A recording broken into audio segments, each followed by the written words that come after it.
தோழிகள் அனைவருக்கும் எனது அன்பான வணக்கம். இன்றைக்கி என்ன செய்ய போகிறோம் அப்படின்னா, கோதுமை மாவு வச்சு நம்ம ஹல்வா பண்ண போகிறோம். நம்ம வெல்லம் வச்சு செய்ய போகிறோம். எப்படி செய்யலாங்கிறத பார்க்கலாம் வாங்க. அதுக்கு நான் 1 டம்ளர் கோதுமை மாவு எடுத்திருக்கேன், 1 டம்ளர் வெல்லம் எடுத்திருக்கேன். இப்போ 1 டம்ளர் கோதுமை மாவு அதில் சேர்த்துக்கலாம். ஒரு அரை ஸ்பூன் உப்பு சேர்த்துக்கலாம். நான் இந்த சின்ன டம்ளரால் 1 டம்ளர் பால் சேர்த்துக்கிறேன். இன்னும் கொஞ்சம் நீங்கள் பால் கொஞ்சம் அதிகமாக சேர்க்கனாலும் கூட சேர்த்துக்கலாம். இதை நம்ம நல்லா தண்ணியாக கரைச்சி எடுக்கணும். நான் 1 கப் தண்ணி சேர்த்துக்கிறேன். சேர்த்து நல்லா கட்டியே இல்லாமல் நல்லா கலக்கி எடுத்துக்கலாம். இன்னும் கொஞ்சம் தண்ணி சேர்த்துக்கலாம். எப்படி இருக்கணும்னா, ரவா தோசைக்கு எப்படி நம்ம ரொம்ப தண்ணியாக கரைச்சிக்குவோம் அதே மாதிரி தண்ணி விட்டு நல்லா கலந்துக்கணும். எப்படி இருக்கணும்னு காட்டுறேன் பாருங்கள். ரொம்ப தண்ணியாக இருக்கு இல்லையா, அது பால் மாதிரி இருக்கணும், ரொம்ப கெட்டியாகவும் இருக்கக்கூடாது. கொஞ்சமாக நெய் சேர்த்துக்கலாம்.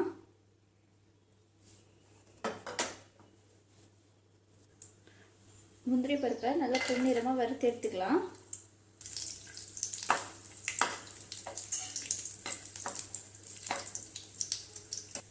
நல்லா வறுத்தாச்சு, எடுத்துடலாம். இப்போ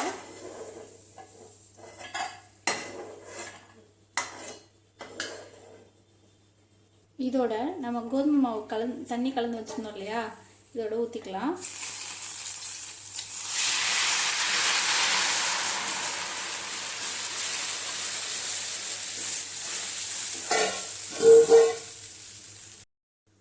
கை எடுக்காம நல்லா கிண்டிக்கிட்டே இருங்க, கட்டியாயிடக்கூடாது.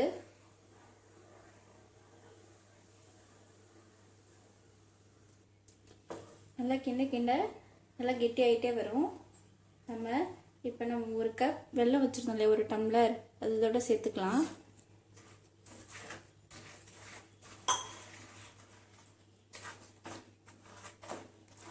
நல்லா சேர்ந்து கலந்து விடுவோம்.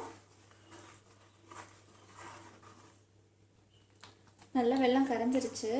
அல்வாவுக்கு கொஞ்சம் இனிப்பு அதிகமாக இருந்தால் தான் டேஸ்ட்டாக இருக்கும். நான் அதோட ஒரு அரை டம்ளர் நாட்டு சர்க்கரை சேர்த்துக்கிறேன்.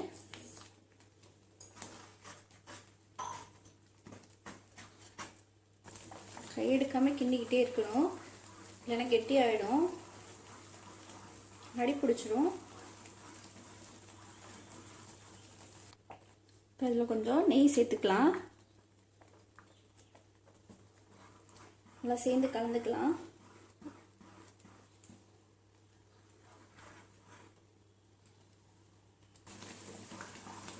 நல்லா கோதுமை மாவு நல்லா சுண்டி வரணும். இதில் சேர்த்துருக்க அளவு இனிப்பு எங்களுக்கு போதும். உங்களுக்கு இந்த இனிப்பு பத்தலைன்னா நீங்கள் இன்னும் கொஞ்சம் சேர்த்துக்கலாம்.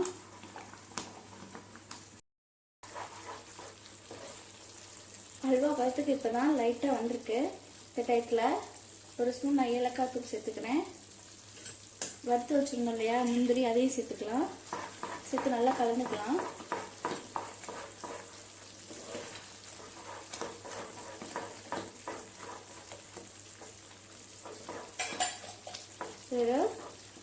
நெய் சேர்த்துக்கலாம். இன்னும் கொஞ்சம்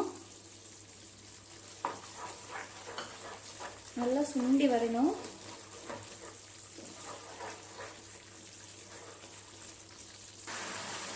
பாருங்க, அடியில் பிடிக்காம எப்படி நல்லா சுண்டி வந்துருச்சு. நம்ம ஜீனி சேர்க்காம வெல்லம் சேர்த்துருக்கோம், ஆரோக்கியமாக இருக்கும்.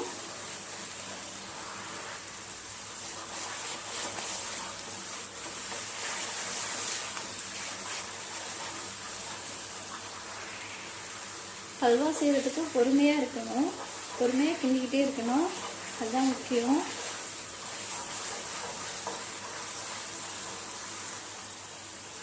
ஹல்வா ரெடி ஆகிடுச்சு. நம்ம ஊற்றின நெய்யெல்லாம் நல்லா பிரிஞ்சு வரணும்.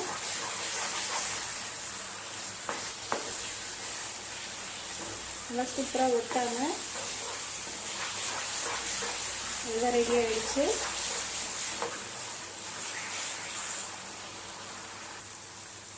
இப்போ பார்த்தீங்கன்னா நம்ம ஊற்றின நெய்யெல்லாம் நல்லா வெளியே வர ஆரம்பிச்சிருச்சு.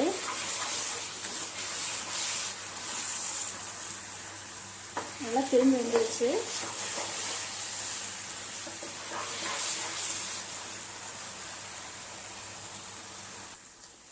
நம்மளோட அல்வா சூப்பராக ரெடி ஆயிடுச்சு. இதே மாதிரி நீங்களும் ட்ரை பண்ணி பாருங்கள். ரொம்ப ரொம்ப டேஸ்டியாகவும் இருக்கும், அதே விதத்தில் ரொம்ப ஆரோக்கியமாகவும் இருக்கும். இந்த வீடியோவை முழுமையாக பார்த்ததுக்கு ரொம்ப ரொம்ப நன்றி. என்னோடய சேனலில் உள்ள வீடியோஸ் எல்லாத்தையும் பாருங்கள்.